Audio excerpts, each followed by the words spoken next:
Busuknya negara luar, khususnya negara barat terhadap Indonesia, memang sesuai dengan dugaan besar rakyat Indonesia. Dan hal ini pun langsung sesuai dengan yang disampaikan oleh Prof. Yusril Ihza Mahendra, bahwa negara-negara barat, negara asing tidak ingin Indonesia berdaulat. Ini dia videonya teman-teman. Mari kita tonton sampai selesai. Semua itu tetap kapitalisme ini bermain neokapitalisme yang tanpa kita sadar berada di balik dan mengendalikan digital ekonomi ini. Persoalannya kapan kita akan menjadi pengendali, bukan hanya menjadi konsumen dalam hal ini.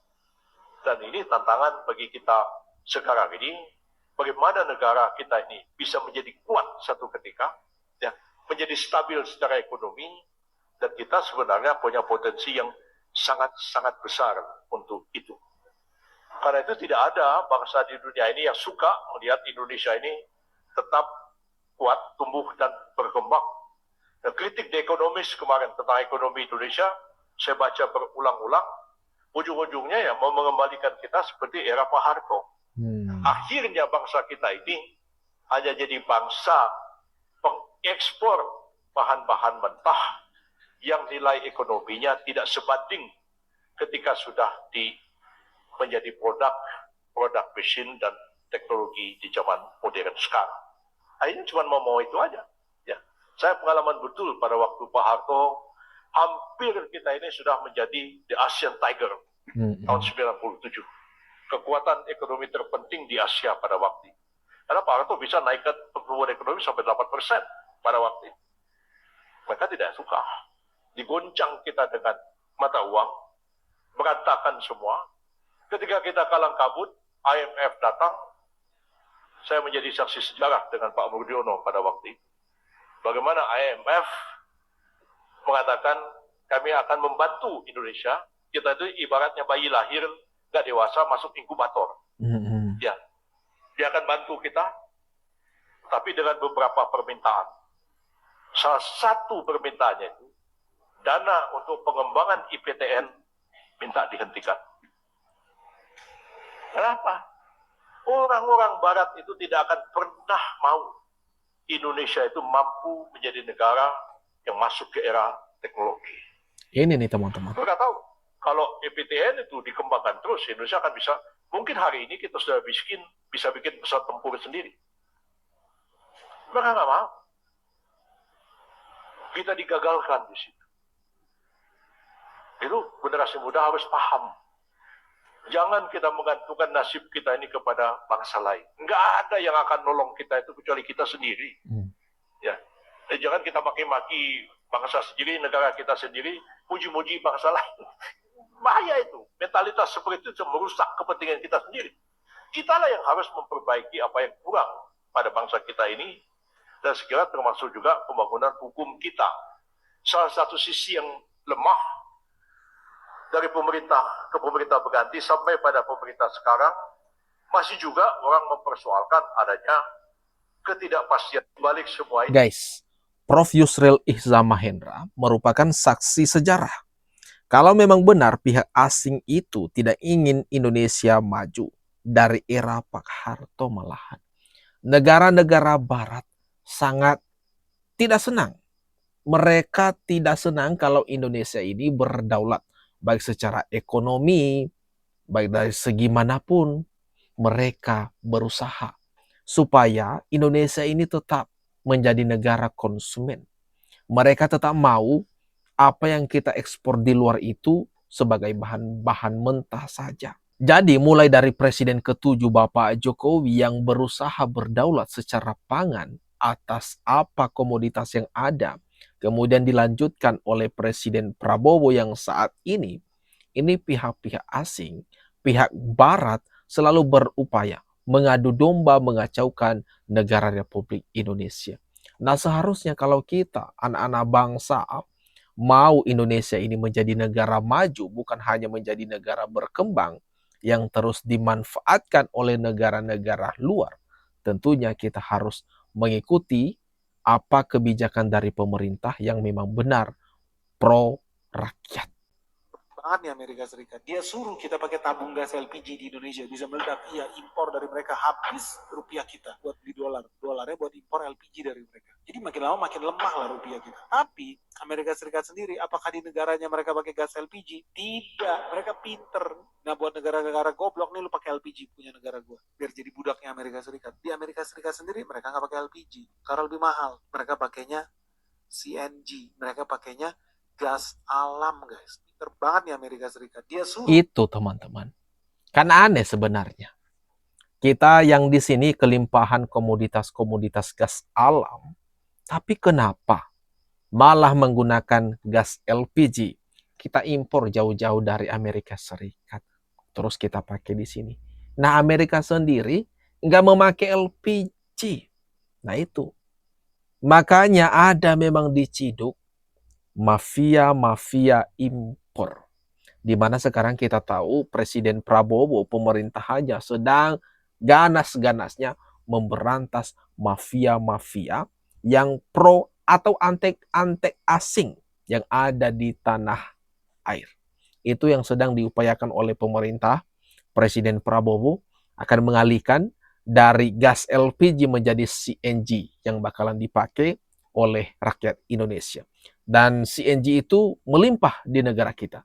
Jadi kita akan mengurangi yang namanya impor, ketergantungan impor terhadap gas LPG. Dan akibat kebijakan itu, yang ngamuklah pihak Amerika Serikat. Yang ngamuklah mafia-mafia asing tersebut. Kita lihat sendiri apa yang terjadi akhir-akhir ini di tanah air. Amerika hampir mungkin 35 tahun lebih ya, menancapkan kuku-kukunya di Indonesia, terutama di bagian timur, seperti Kalimantan, Papua, dengan perusahaan-perusahaan pertambangannya. Kemudian kita tahu bahwa ada seorang Joko Widodo yang dengan beraninya mencabut izin Freeport, mencabut izin beberapa pertambangan milik asing. Itu tindakan yang luar biasa menurut saya sebagai seorang presiden. Sehingga bagaimana cara menurunkan Jokowi dan pengaruhnya kepada masyarakat Indonesia terutama bagian timur, yang kita tahu masyarakat Indonesia bagian timur terutama Papua itu sangat mengidolakan Jokowi. Harusnya kita bertanya, kenapa presiden sebelumnya selain Soekarno tidak pernah ada yang diidolakan? Kenapa? Itu pertanyaan penting. Kenapa? Karena Freeport sudah menghabiskan kekayaan Papua sekian puluh tahun sehingga rakyat Papua terbelakang. Ketika Jokowi datang dan Jokowi mengambil alih Freeport, Papua dibangun, sekolah-sekolah dibangun, rumah sakit dibangun, jalan dibangun. Sehingga Amerika itu bukan negara bodoh. Dia tidak akan menjatuhkan Jokowi dengan langsung menjatuhkan Jokowi.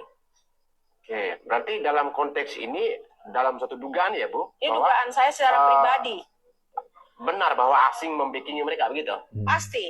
Karena seorang Resura yang saya tahu karirnya, dia sempat dipecat ketika dia jadi menteri kan, di zaman Jokowi. Iya. Pasti ada rasa sakit hati. Sampai dia, maaf nih ya, mengambil inventaris rumah. Berarti dia sangat miskin. Kalau orang miskin yang saya tahu, apalagi dia imannya nggak kuat, itu gampang sekali diperalat oleh pihak asing. Lagi-lagi kita dapat mendengar bersama teman-teman, bahwa kekuatan Amerika Serikat terus menanamkan kuku-kukunya atas Indonesia. Mereka terus berupaya mencari untung sendiri atas alam yang melimpah ruah di Indonesia. Dan siapa presiden yang paling berani mencabut izin ngegas ini terhadap asing, yaitu Pak Jokowi. Segala sesuatu kebijakan keputusan Bapak Jokowi selama 2 periode menjabat sebagai Presiden Republik Indonesia, semua itu keputusan berani. Dan sejak di zaman Bapak Jokowi, Indonesia begitu disegani dunia. Dilanjutkan oleh Presiden Prabowo sekarang. Banyak sekali hilirisasi terus digaungkan. Jadi tak heran kenapa asing Amerika Serikat dan antek-anteknya berusaha menanam benih-benih kekacauan di Indonesia. Dan itu tugas kita, teman-teman. Jangan mau terprovokasi. Menteri Keuangan Purbaya ngelempar ide sederhana. Kapal lewat Selat Malaka, kenapa kita cas aja ya? Terus kita bagi 3 deh, sama Malaysia, sama Singapura. Itu kan lumayan. Dan tahu apa guys? Dalam hitungan jam, Malaysia dan Singapura langsung jawab. Pokoknya intinya, jangan berani-berani ya. Jadi gini guys, Selat Malaka itu ada jalur perdagangan paling sibuk di dunia. Nah, sepertiga perdagangan global tuh lewat situ. Nilainya $3,5 triliun per tahun. Indonesia punya garis pantai paling panjang di selat itu. Tapi selama puluhan tahun, kapal lewat gratisan doang. Nggak ada biaya, nggak ada pungutan. Iran di Selat Hormuz lagi mau narik tarif. Purbaya mikir ya, kenapa kita nggak juga ya? Kan wajar kita mikir kayak gitu. Nah, ini bagian menariknya guys. Begitu acara ini keluar, Singapura bukan cuma nolak. Menlunya, Vivian Balakrishnan, itu langsung ngomong di CNBC, kami tidak akan ikut serta dalam upaya apapun untuk menutup, menghambat, ataupun mengenakan tarif di kawasan kami. Terus Malaysia juga menyusul, Menlunya bilang, nggak boleh ada keputusan sepihak. Padahal Singapura doang nih udah dapat $25 miliar per tahun dari Selat Malaka, dari pelabuhan, bunker, logistik, yang selama ini paling diuntungkan dari jalur ini. Justru yang paling keras nolak saat Indonesia mau minta jatah. Tapi yang bikin kaget bukan cuma itu guys, besoknya Menlu Indonesia sendiri Pak Sugiono buka suara. Ngomongnya bukan belain Menkyu, tapi dia bilang Indonesia nggak akan narik tarif di Selat Malaka karena melanggar UNCLOS. Jadi di hari yang sama satu menteri lempar ide, menteri yang lain matahin ide itu di depan publik. Purbaya ditinggalin sendiri, tetangganya menolak, kabinet sendiri juga nggak mendukungnya. Nah ini artinya apa? Secara hukum UNCLOS pasal 44 emang melarang negara pantai narik pungutan di selat internasional. Kayak Indonesia, Malaysia, Singapura udah ratifikasi aturan ini. Udah terikat. Iran coba-coba di Hormuz karena mereka nggak ratifikasi. Jadi kita ini beda dong dengan Iran. Posisinya kita punya selat paling strategis di dunia, tapi secara hukum tangan kita udah di borgol sejak tahun 1982. Wih, Dan yang paling ironi sebenarnya guys, yang paling untung dari ikatan ini, borgol ini bukan Indonesia, justru Singapura. Dia dapat $25 miliar setahun dan kita dapatnya 0. Jadi wacana Purbaya ini bukan salah guys, dia cuma telat 40 tahun aja. Pertanyaannya bukan kenapa kita nggak pajakin Selat Malaka. Pertanyaannya, kenapa di perjanjian yang kita tanda ketangani itu sendiri, kita yang paling besar wilayahnya, tapi kita yang nggak dapat apa-apa. Sebenarnya siapa sih yang diuntungkan waktu kita tanda tangan dulu? Gue penasaran guys, tulis pendapat kalian di kolom komentar. waduh, begitu sangat-sangat disayangkan ya teman-teman. Selat ini, Selat Malaka, kalau kita bisa saja mengambil tarif betapa kayanya Indonesia, tetapi sayangnya seperti yang kita dengarkan bersama teman-teman, tangan kita diborgol. Entah siapa, entah kenapa. Waktu itu ditandatangani. Padahal perairan kita yang paling luas, perairan kita yang paling banyak. Seharusnya tak perlu ngapa-ngapain, Indonesia menerima pendapatan yang begitu luar biasa hanya dengan adanya Selat Malaka ini teman-teman. Dan ide ini dimunculkan oleh Menteri Keuangan Pak Purbaya, tetapi anehnya menteri-menteri yang lain malah matahin ide ini. Inilah salah satu kelemahan-kelemahan kita. Seharusnya kalau kita udah tahu kelemahan tersebut, harusnya kita berunding, para tokoh, para menteri, instansi terkait pemerintah, semoga saja dapat merundingkan ini bagaimana caranya supaya Selat Malaka ini menjadi salah satu pemasukan di Indonesia. Gimana nih teman-teman? Menurut kalian atas apa yang barusan saja kita bahas ini, kita tonton bersama. Jangan lupa kawan-kawan, mari kita lanjutkan diskusinya di kolom komentar yang ada di bawah.